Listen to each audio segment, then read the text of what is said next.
इससे पहले साबिक वजीर और बीआरएस पार्टी के सीनियर लीडर हरीश राव आज मेहदीपट्टनम से बस भवन बस के जरिए पहुंचे।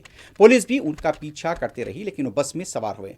इस मौके पर हरीश राव ने बस में ही बात की और बताया कि जिस रूट पर वो सफर कर रहे हैं, पहले इसका किराया 30 रुपए था, लेकिन आज 40 रुपए हो गया है। अवाम पर कांग्रेस हुकूमत बोझ डाल रही है। उन्होंने कहा कि हुकूमत आरटीसी के गोदामों को फरोख्त करना चाहती है। बस स्टैंड को 1500 करोड़ रुपए में रहन रखा जा रहा है। रेवंत रेड्डी चाहते हैं कि आरटीसी को कमजोर करके अवाम को मेट्रो में सवार किया जाए।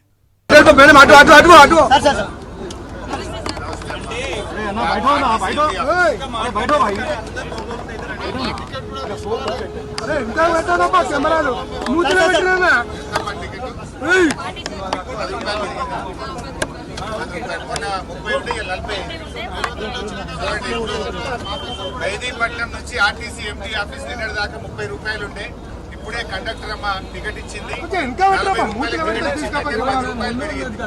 రోజుకు 10 రూపాయలు పోయేటప్పుడు వచ్చేటప్పుడు 10 రూపాయలు, 20 రూపాయలు, అంటే నెలకు 600 రూపాయలు ఒక పేద మధ్యతరగతి ప్రజల మీద రేవంత్ రెడ్డి ప్రభుత్వం వేసిన భారం.